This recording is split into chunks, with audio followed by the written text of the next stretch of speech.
So we got ducks, and we raised 14 of them. I think I put 14 ducks in the freezer last year, and we thought it was really cool to be able to have duck breasts, confit duck legs, whenever we wanted to.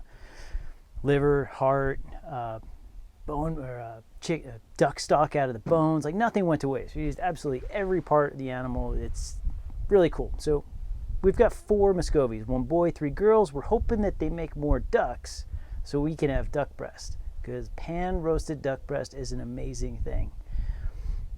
Tender red meat, crispy fat, it's rich, it's delicious, it's awesome.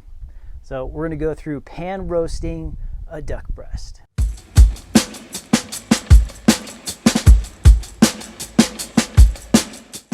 So the key to like having duck breast and enjoying it is to make sure that you render all the fat out of the skin. And if it's not rendered properly, you're going to end up with like this thin little strip of like chewy fat in between like the skin and the meat. And I know the whole thing is really skin. It's not like there's skin and then fat. It's like all the same thing. But you want to make sure that that skin gets rendered down and really hugs the meat to have like a good experience. So first we need to score the skin, and that's what we're doing here. We're to score through the skin. You can like even go like almost all the way through it, and you'll see like a couple of these like passes through, like I get down to the meat. As long as you're not cutting through the meat, you're fine. It's all good. And we're going about like, 1/8 to 1/4 inch wide score marks, and we'll go across one way, we'll go across the other way. So we're making like mini hash marks. And this is going to make it so that we can release all the fat from the skin as we're rendering it slowly. Of course, we're going to season our duck breast with salt on both sides. Pepper if you want it. My kids don't like black pepper. I don't know why they like spicier things, but go ahead and season it with pepper. I just left it out because that's who I'm cooking for. They don't like pepper, which is fine, whatever.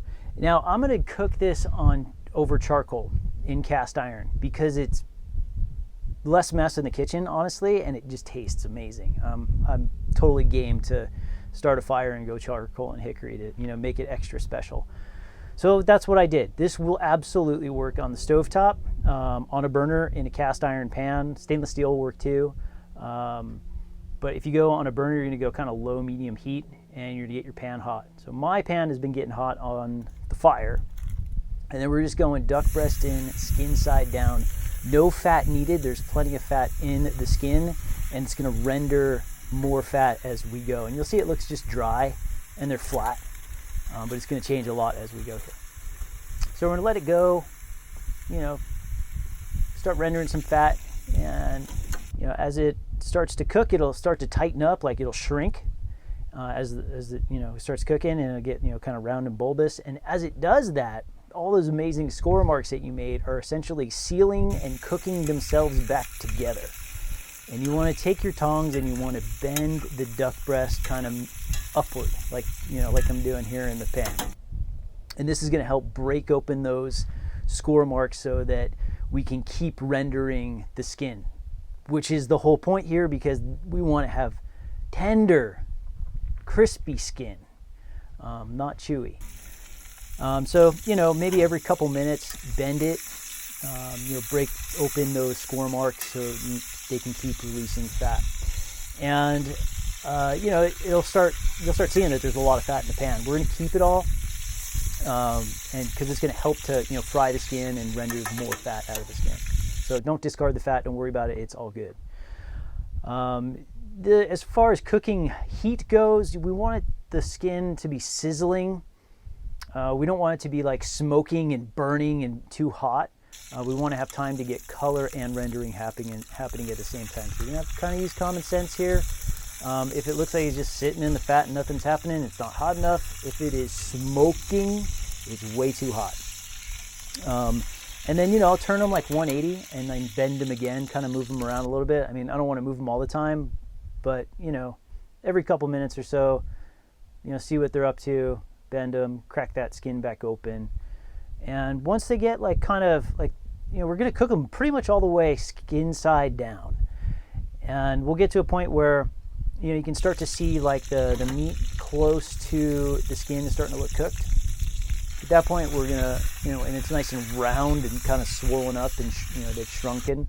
We're gonna flip them over at that point and kind of pull them away. For me, I'm pulling it away from the heat. For you, if you're on a stovetop, I would turn it low. And think of the duck breast shape right now, with that rounded meat side. And it's kind of, think of it like three sides, right? There's like a bottom, and then there's like a long side and a long side, like a right and a left. So we're gonna prop it up on one side, so it's more the side touching the bottom of the pan, like right there in the corner of the pan. And we're gonna let it sit for like 2 minutes, maybe 3 minutes, to get some heat through it.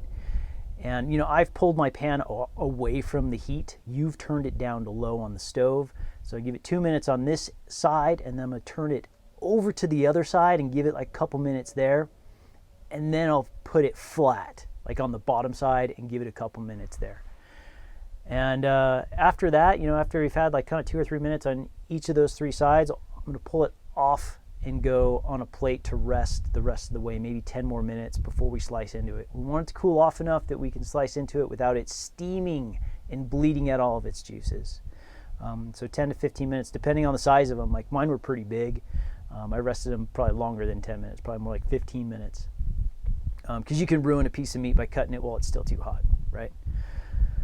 And then as far as slicing it goes, we've scored it, right? And the score marks actually kind of give you a guide for where to slice it.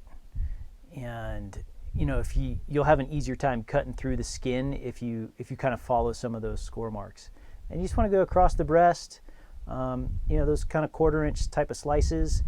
And you can kind of see, like on some of these, part of it's the light.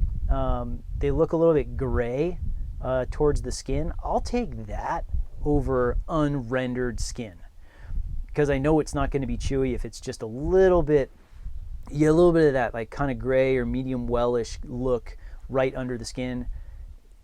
You have not ruined it. I mean, look at this duck breast. It's beautiful. It's a nice medium throughout most of it.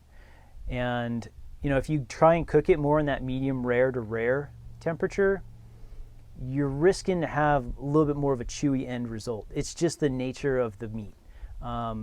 Duck breast that's more rare is going to be more chewy. Medium rare can be good, but it kind of depends.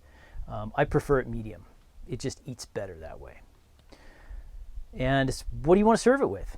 On the plate here, this was part of a different project, and was it Thanksgiving? Or we had family in town, and I did some braised cabbage with caraway and bacon and onions and garlic. So real like kind of hearty cabbage side dish. And then I did like candied pumpkin. So think candied yams.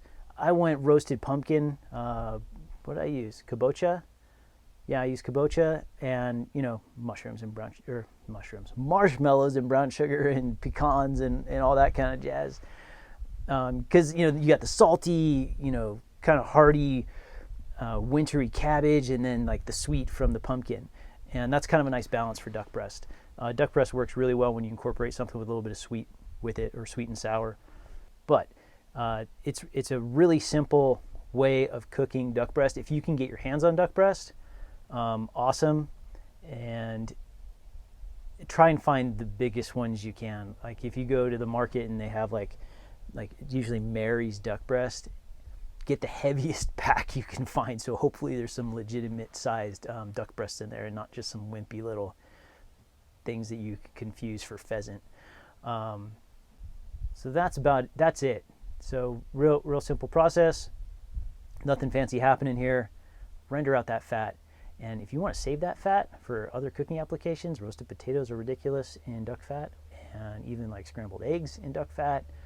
Pick a fat that you would incorporate into cooking something else and replace it with duck fat, and it's going to be better. It's like bacon fat,